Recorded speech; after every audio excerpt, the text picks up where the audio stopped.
오늘은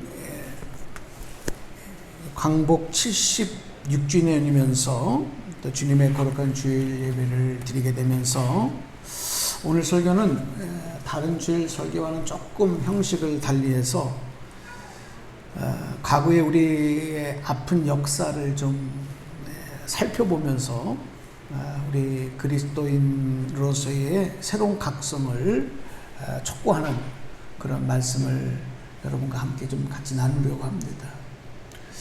어떻게 보면 나라의 지난 역사에 대한 이야기들을 좀 더 많이 이렇게 언급할 수가 있지만 오늘 특별히 우리가 한 번쯤은 우리나라의 그런 역사들을 다시 돌아보는 의미로 여러분이 한번 받아들이시면서 말씀을 경청해 주시기를 부탁을 드리겠습니다. 내일이 16일이 대체 공휴일이 되다 보니까 이 코로나 비상시국에도 많은 분들이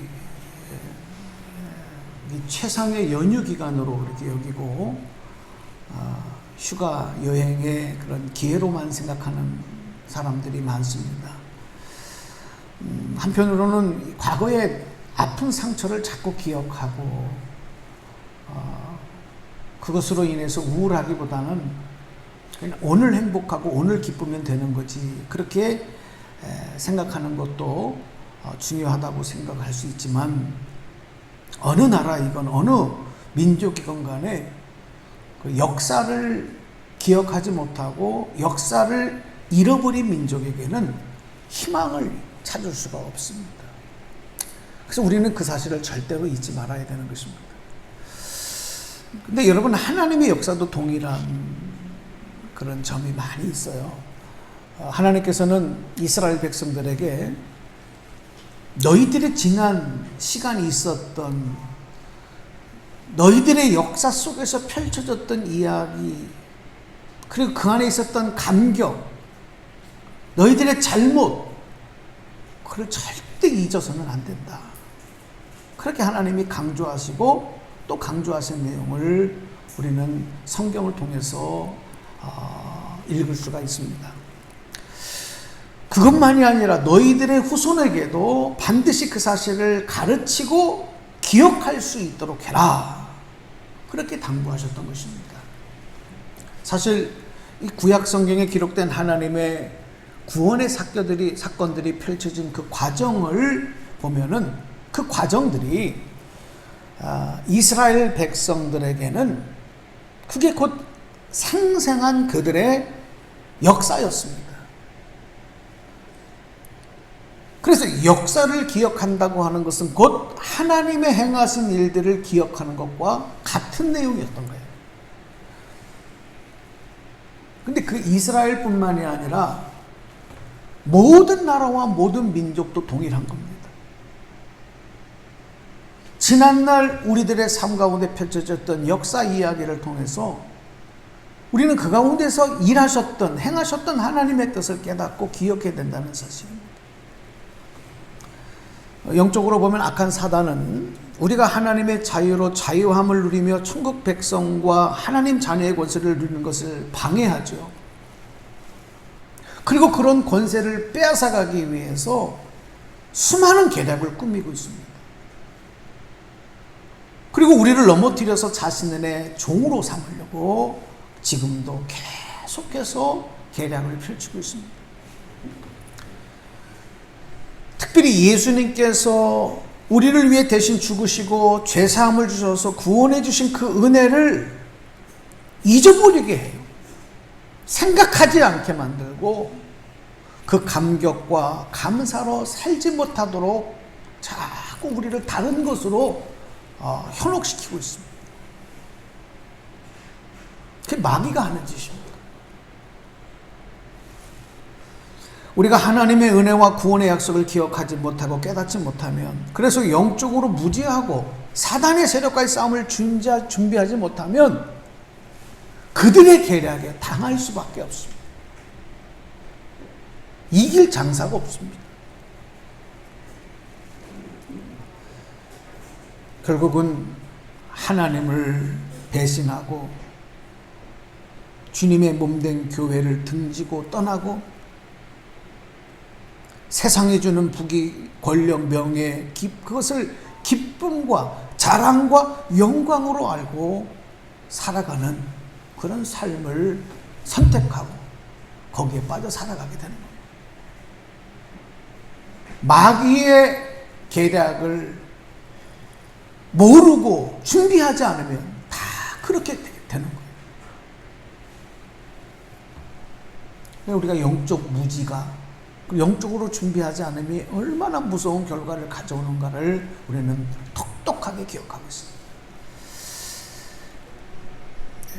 우리 역사를 돌아보면 1910년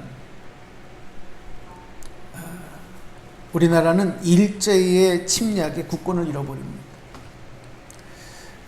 그래서 일본 제국, 당시에는 이제 일본 제국이라고 불렀죠. 일본 제국에 병합된 식민지가 돼서 35년 동안 주권을 잃어버린 일본의 식민지가 된 채 철저하게 일본에게 짓밟히고 그들에게 약탈당한 그런 비참한 역사를 갖게 되었던 것입니다. 오늘 이 시대를 살아가는 우리 국민들은 또 우리 그리스도인들은 이렇게 고통받던 지난 역사를 기억하면서 각성해야만 또다시 그런 아픔, 그런 수치, 그런 억울함, 그런 부끄러움을 당하지 아니하고 어떤 위기가 와도 그것을 대비하고 거기에서 승리할 수가 있다는 얘기입니다. 모르고 대비하지 않으면 당하게 되는 것입니다. 슬피 울며 후회하게 되는 것입니다. 우리에게 역사의식이 부족할 때, 역사적으로 무지할 때, 나라의 주권을 잃어버린 그 슬피고 비극적인 국운을 바로 세우기 위해서 목숨을 걸고 독립운동을 했던 분들, 그리고 그 가족들은 엄청난 고통을 감수했습니다. 그런데 그들로 끝난 것이 아니라 그 아픔이 그 후손들에게까지도 오늘날까지 이어지고 있다는 사실입니다. 반면에 나라와 동포를 배신하고 일제에 협조함으로 출세하고 부한 명예를 얻은 사람들, 그 가족들은 그들만이 아니라 그 자손들까지도 오늘까지도 엄청난 부귀영화를 누리며 수혜를 받고 있는 것. 이것은 역사적인 무지가 낳아놓은 결과이고 현실인 것입니다. 또 우리가 해방을 맞이하고 굉장한 어떤 기쁨 가운데 잠시 빠졌지만 해방 이후에 새로운 삶을 준비하지 못한 채 나라가 독립되고 해방을 맞고 났을 때 해방 후에 우리나라의 역사는 참으로 비참했던 것입니다. 사회적으로, 정치적, 이념적으로 한반도는 큰 혼란과 갈등과 싸움에 빠졌습니다. 그 결과 결국은 동족 상잔의 비극인 6.25 전쟁이 한반도 땅에 서로 동족 간에 피 흘리며 죽이는 비참한 끔찍한 사건이 일어났던 것입니다. 왜 이런 일이 일어났습니까? 시대의 변화를 준비하지 못할 때 이런 슬프고 후회할 수밖에 없는 일들을 우리 스스로가 자처했던 것이죠. 모르고 대비하지 않으면 당할 수밖에 없습니다.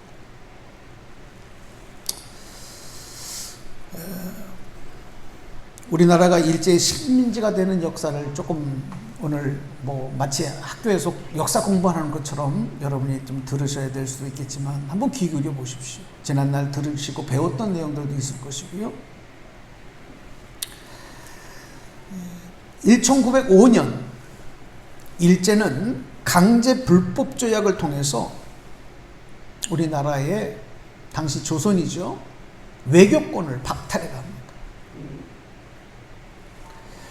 그리고 5년 뒤인 1910년 8월 29일에 한일 병합 조약을 강제적 불법적으로 체결해서 이제 우리나라를 식민지화 시켜버렸습니다. 그런데요, 이 과정들을 조금 말씀을 드리겠지만, 이 과정들을 보면 일제는 철저한 침략 계획을 가지고 처음부터 차근차근 계단을 밟듯 이 일을 진행해 왔던 것입니다. 그러나 우리나라는 전혀 그런 것을 모르고 있었고 대비하지 못했고, 그렇기 때문에 그들의 계략에 처절하게 당할 수밖에 없었던 겁니다. 모르고 대비하지 않으니까 당한 것입니다. 당시 조선은 여러분 잘 아시는 것처럼 쇄국정책, 그러니까 외국의 문호를 다 막아버리고 무역도 하지 않고 그렇게 오랜 시간을 살아왔습니다. 수교의 문을 완전히 닫고 있었던 것입니다. 세상은 변화되는데 조선은 우물 안의 개구리처럼 우리만 잘났습니다. 그때 일본이 조선을 향해서 무역을 하자고 하는 구시로 군사력을 앞세워서 1876년에 강제적으로 강화도에서 조약을 맺습니다. 이걸 우리가 강화도 조약이라고 맺고 또 얘기를 하는데, 그 결과 닫혀지고 외국의 문호를 막았던 조선의 20개의 항구의 문을 열게 되는 겁니다.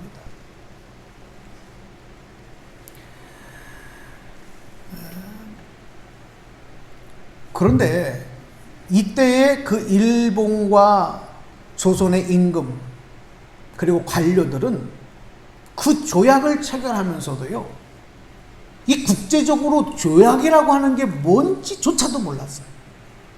그게 회담장에서 기록되어 있는 내용이에요. 조약을 맺는다는 것이 무엇을 의미하는지도 모른 채 그들의 음모에 넘어가고 말았던 것입니다. 일본이 한반도에서 벌어진 이 청일전쟁, 1894년에 청나라와 일본이 전쟁을 벌이고, 또 그 이후에 1905년에 러시아와 일본이 전쟁을 벌이게 되는데, 이 두 전쟁에서 일본이 다 승리를 합니다. 그리고 이 한반도의 침략 계획을 가시화할 때도 이제 막 나라의 문을 연 조선은 급격한 정세 변화에 제대로 대응하지 못하고 일본에 편입되어지는 과정을 따라갈 수밖에 없었어요. 시대적인 변화를 몰랐기 때문에, 그것을 준비하지 않았기 때문에 당할 수밖에 없었던 겁니다. 자, 좀 역사적인 이야기를 해드릴게요. 일본이 1895년에 당시 조선이 이제 이 러시아와 좀 가깝게 지냈어요, 정부가. 그러니까 친러 정책을 피고 있을 때, 이 러시아와 가까이 지내는 세력들을 제거하기 위해서 우리가 잘 아는 명성황후를 시해하는 그런 사건을 일으킵니다. 왕비를 죽인 거예요. 이게 이제 을미사변이라고 부르는데요. 그리고 나서도 계속해서 왕까지, 임금까지도 감시하는 거예요. 고종 당시 왕을 일본이 철저히 감시하는 겁니다. 수족을 다 묶어놓는 것입니다. 그러니까 이 고종 임금이 1896년에 이제 1년 뒤죠.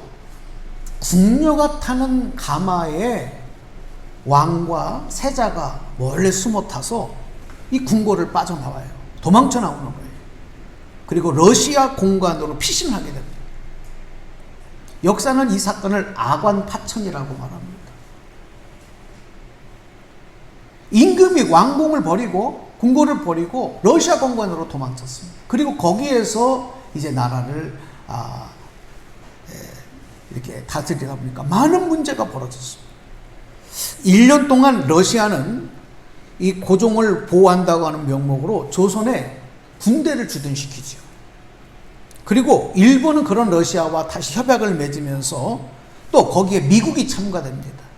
그래서 한반도 전역에서 개발이라고 하는 명목으로 우리 한반도 전역에 항구와 무슨 지하 자원을 개발하는 모든, 개발하는 철도를 놓는, 도로를 닦는 이 모든 이권 사업을 이 세 나라가 다 쪼개가지고 하는 거예요.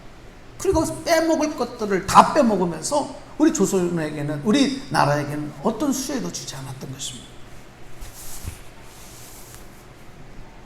모르니까 당할 수밖에 없어요.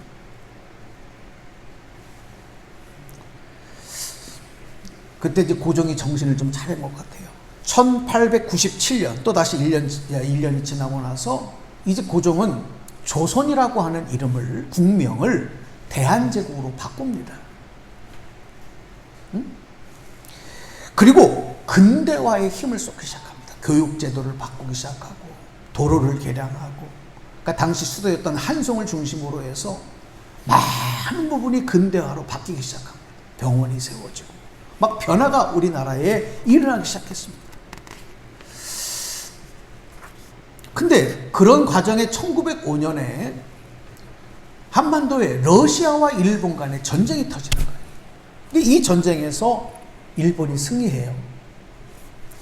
당시 승리한 일본은 특명 정권 대사로 우리 귀에 익숙한 이토 히로부미를 이 대한제국, 우리 한반도에 보냅니다. 그래서 대한제국의 외교권을 빼앗아가는 한일 협정을 맺자고 고종에게 협박을 합니다. 군대를 동원해서 궁궐을 포위합니다. 그 조약 체계를 강제적으로 요구했던 것입니다. 그때 고종왕이 그걸 거부합니다. 이때 히로부미가 대한제국의 어전회의를 열어요. 강요회의를 열어서 대신들을 하나하나 회유합니다. 그리고 그 강요들에게 찬반 투표를 묻는 거예요. 그때 대한제국의 강요가 총 8명이었는데 5명이 이때의 일본의 제안에 찬성을 하면서 대한제국의 외교권이 일본에게 넘어가는, 그래서 이 사건을 을사늑약이라 이렇게 역사가 기록을 하는 거예요. 역사는요, 이 일에 찬성했던 8명의 강요 중에 5명을 을사오적이라고 기록을 하고 있고요. 자, 사진에서 한번 보여드릴게요. 이 을사오적의 사람은 바로 누구였느냐? 이완용, 이근택, 이지용, 박재순, 권중현, 이 5명의 사람이 우리 대한제국의 외교권을 일본에 갖다 바친 오적으로 역사가 기록을 하게 되는 것입니다. 백성들이 모르고 무지했을 때, 준비하지 않았을 때 철저히 당할 수밖에 없다는 사실을 우리는 역사를 통해서 확인하게 되는 것입니다. 자, 이렇게 외교권을 빼앗기고 난 2년 뒤에 1907년에 일본은 더욱 강력한 침략 정책을 수행할 목적으로 이제 법령권, 재정, 권리 임명권, 행정구애, 위임 및 일본인 관리의 채용 등 우리나라가 행할 모든 일에 간섭하는 것을 골자로 하는 7개 조목의 불평등 조약을 맺자고 강요를 합니다. 그때 한국 측 정권 대신이었던 이완용이 나가서 사인을 해버려요. 그래서 다 일본에게 갖다 바친 것입니다. 그리고 3년 뒤인 1910년 경술년이 되는데 대한제국을 일본과 병합시키는 이른바 한일 병합 조약을 맺음으로 이제 우리나라는 완전히 일본의 식민지가 되는 것입니다. 한일 병합 조약에 찬성 협조한 자들은 당시 내각 총리였던 사진으로 보여드리겠습니다. 이완용 8명의 경술국적이라고 불려지는 이 8명의 사람들이 한일 병합 조약에 찬성하게 되는데 바로 이완용, 윤덕영, 민병석, 고영희, 박재순, 조중흥, 이병무, 조민희. 그래서 이 8명의 사람을 경술국적이라고 역사가 기록합니다. 나라를 일본에 팔아먹은 국가의 적이라는 것입니다.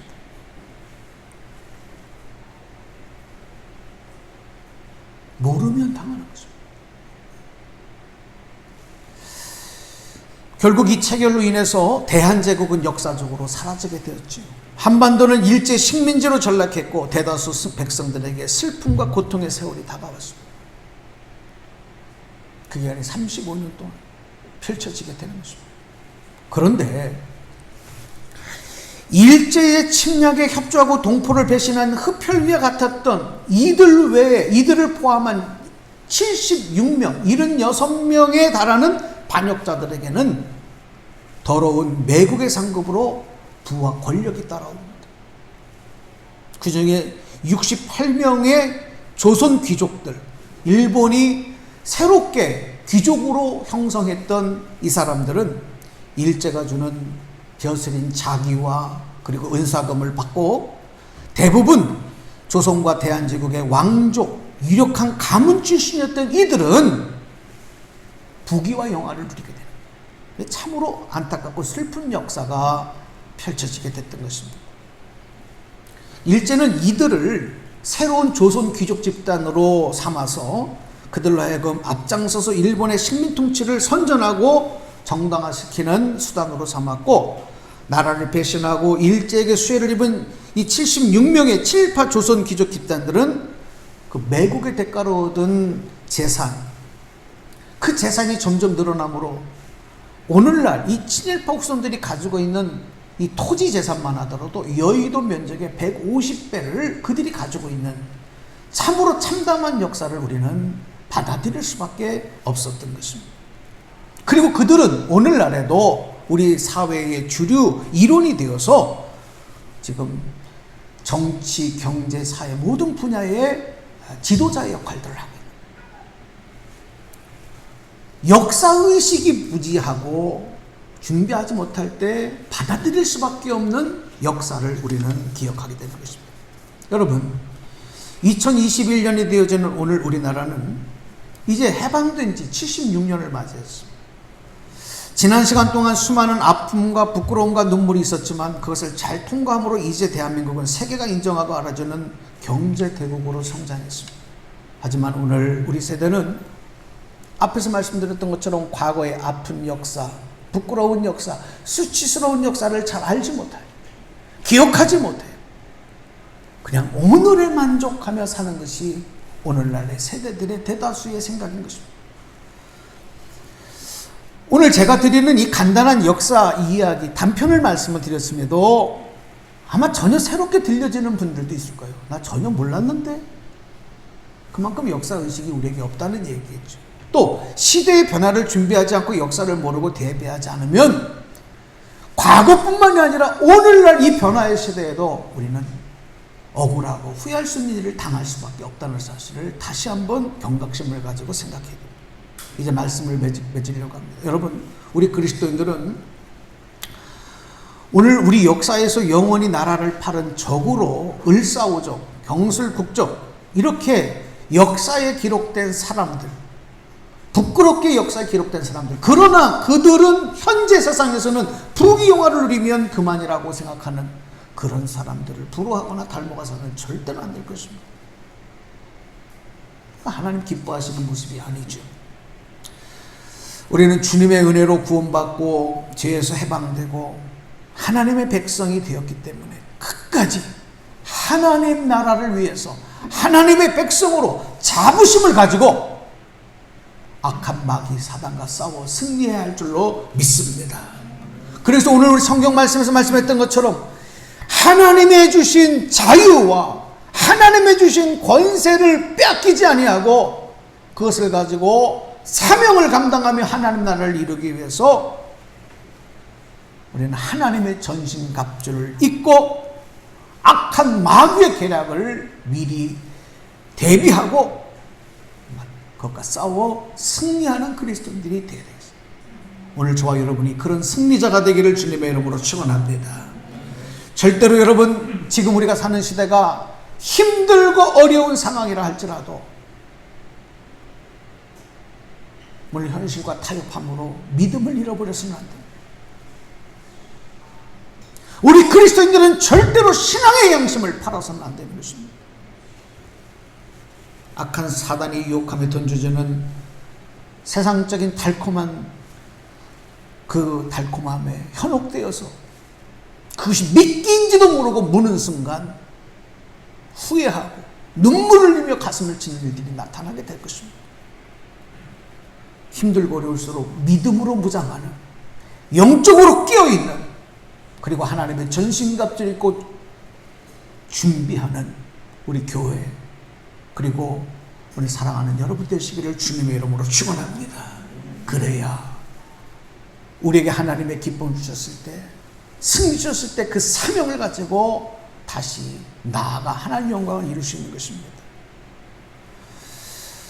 오늘 우리나라가 해방된 지, 광복된 지 76년을 맞는 이 광복절 아침, 다시 한번 우리가 우리나라의 지난 아픈 역사들을 되짚어 보면서 또 그리스도인으로서 우리가 경각심을 가지고 무장해야 될 것이 무엇인가? 과거에도 아무리 슬프고 어려운 역사 속에서라도 끝까지 나라를 사랑하고 자신의 처한 상황에서 불의와 타협하지 아니하고, 그리고 목숨을 걸고 자신의 신념을 지켜낸 바로 그 분들 때문에, 그런 분들이 있었기 때문에 오늘날 우리가 이런 축복을 누릴 수가 있는,